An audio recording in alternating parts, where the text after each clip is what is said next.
ব্রেস্টের সব টিউমার বা সব সোয়েলিংই ক্যান্সার নয়, এটা আমাদের রোগীর মধ্যে প্রোপাগেট করতে হবে, তাদেরকে জানাইতে হবে। এবং ক্যান্সার যে নয় সব টিউমার, এর ভিতরে কতগুলো টিউমার আছে, যেমন ফাইব্রোঅ্যাডিনোমা একটা টিউমার। এছাড়া আরও সোয়েলিং ব্রেস্টের ভিতরে দেখা দিতে পারে, যেমন একটা সিস্ট, যে সিস্ট মানে হলো একটা সোয়েলিং যেটার ভিতরে লিকুইড পানি জাতীয় পদার্থ আছে। যেমন বিশেষ করে যারা বাচ্চাকে দুধ খাওয়ান, ল্যাকটেটিং মাদার আমরা বলি, তাদের বেলায় একটা সিস্ট হয় যেটার ভিতরে দুধ জাতীয় পদার্থ বা দুধই ওর ভিতরে জমা হয়ে একটা সোয়েলিং হয়। সেই দুধের যে নালীগুলো আছে, যে ল্যাক্টিফেরাস ডাক্ট, সেই ডাক্টগুলো যদি যেটা দিয়ে মানে নিপল পর্যন্ত দুধ আসে, সেটার কোনো এক জায়গায় যদি বন্ধ হয়ে যায়, তাহলে ওইটাতে দুধ জমা হয়ে এটা একটা সোয়েলিং ডেভেলপ করতে পারে। সেটাকে আমরা বলি গ্যালাক্টোসিল। এই গ্যালাক্টোসিল সাধারণত ডেভেলপ করে তাদের যে সমস্ত মায়েরা বাচ্চাকে দুধ খাওয়ান, দুধ পান করান। দুগ্ধবতী মা ছাড়া গ্যালাক্টোসিল হয় না। এখন গ্যালাক্টোসিল প্রথমে ডায়াগনোসিস এস্টাবলিশ করতে হবে, এটার জন্য আল্ট্রাসাউন্ড করতে হবে। আর নিডল দিলে দেখা যাবে এটার ভিতর থেকে দুধ আসছে নিডল দিয়ে, তাহলে বোঝা যাবে এটা গ্যালাক্টোসিল। এখন গ্যালাক্টোসিল যারা বাচ্চাকে দুধ খাওয়াচ্ছেন তাদের বেলায় এই টিউমারটা যদি দেখা যায়, টিউমার মানে হলো সোয়েলিং।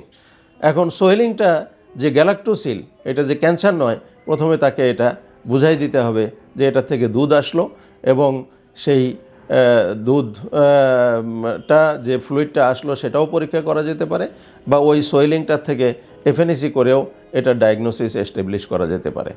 এখন যে বাচ্চার মা বাচ্চাকে দুধ খাওয়াচ্ছে তার একটা সোয়েলিং ডেভেলপ করছে, এবং আমরা ডায়াগনোসিস এস্টাবলিশ করে দেখলাম যে এফএনএসি দ্বারা, আল্ট্রাসাউন্ড দ্বারা, যে এটা গ্যালাক্টোসিল, এটা টিউমার বলতে আমরা যেটা বুঝাই ওই জিনিস নয়, তাহলে তাকে তো ট্রিটমেন্ট করতে হবে, আশ্বস্ত করতে হবে।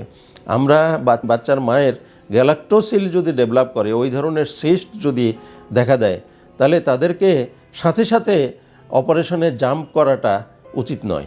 অপারেশনে জাম্প করলে তার বাচ্চাকে দুধ খাওয়ানো চলাকালে যদি আমরা গ্যালাক্টোসিল অপারেশন করি, তাহলে ওই গ্যালাক্টোসিলের সাথে, ওই সিস্টটার সাথে যে দুধের নালীগুলো সম্পর্ক আছে সেই নালীগুলোও কাটা পড়বে, এবং তখন ওই দিক দিয়ে তার দুধ নিঃসরণ হতে থাকবে।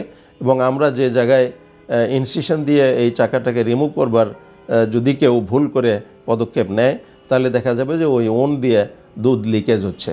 এটাকে আমরা বলি মিল্ক ফিস্টুলা, এবং এটা কন্ট্রোল করা খুবই মুশকিল।